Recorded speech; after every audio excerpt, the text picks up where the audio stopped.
You're looking at police dash cam video, a traffic stop of 57-year-old Floyd Dent, who is driving his Cadillac in the city of Inkster. When he's pulled over by police, he opens his car door. The situation immediately escalates and then turns violent. According to police reports and court testimony, Inkster police officer Melendez puts Dent in a chokehold and then delivers 16 blows to his head. A second officer, Zielinski, struggles to handcuff Dent. A third officer, Kritzers, runs up and tasers Dent 3 times, twice in the stomach, once in the leg. Several Michigan State police officers respond as backup and are also on scene.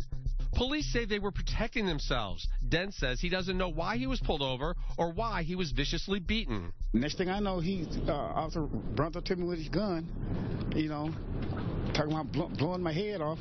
Then he grabbed me out the car, and started beating on me. I just couldn't believe it. Police say they first saw Dent's car through binoculars. They were watching an area known for drug dealing. They followed Dent's car and say he did not properly stop at a stop sign.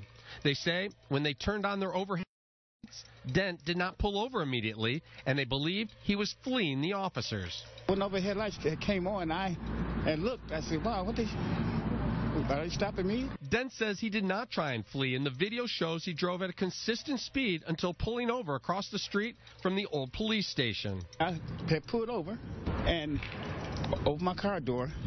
I had my hands out. When the car door opened, the police say they ordered Dent to put his hands up, but they could only see one of his hands. They say Dent yelled at the officers, "I'll kill you." The officers' microphones were either turned off or not working. There is no audio of the alleged threat. Greg Roll is Dent's attorney. You have 6 responding vehicles, and not one officer is equipped with a microphone to take down this alleged threat. On the ground, police say Dent refused to put his hands behind his back.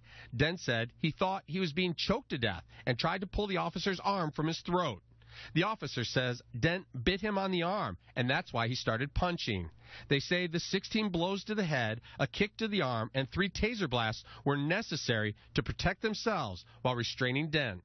The officer, who says he was bit, did not seek medical attention or photograph his injuries. I'm lucky to be living, because I think they were trying to kill me, especially when they had choked me,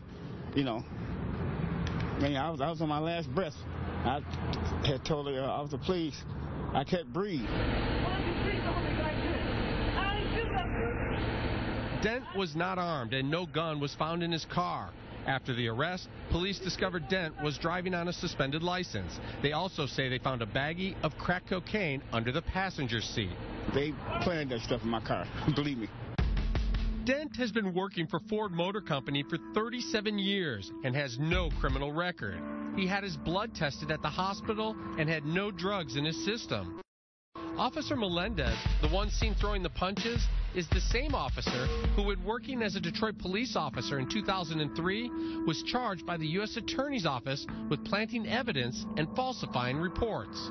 A jury found Officer Melendez not guilty. I worked for I've been in my job 37 years, so, I don't have to sell drugs, I don't sell drugs, and don't do drugs. Floyd Dent is African American. His attorney says the 3 officers who made physical contact with Dent and 7 more who arrived as backup are all white, and that concerns him. In this type of climate, it's just remarkable that things of this slow go on. It's amazing. It amazes me. It's shocking and disturbing. A judge looked at the video and dismissed multiple charges, saying there is no evidence that Dent was fleeing and eluding police officers, no evidence that Dent was resisting arrest, and no evidence that Dent assaulted any police officers. Inkster police launched an investigation immediately and asked the Michigan State Police to investigate as well. Officer Melendez is off the street working a desk job pending the outcome of the investigations. The Inkster Police Department has a policy in line with best practices that requires that any significant use of force or serious use of force resulting in injury requires an internal investigation. That I was notified that night of the prisoner going to the hospital, and the investigation was ordered immediately, and it's ongoing at this time. I'm getting tears thinking about it. I don't even want to watch the tape of them beating me, because I get upset.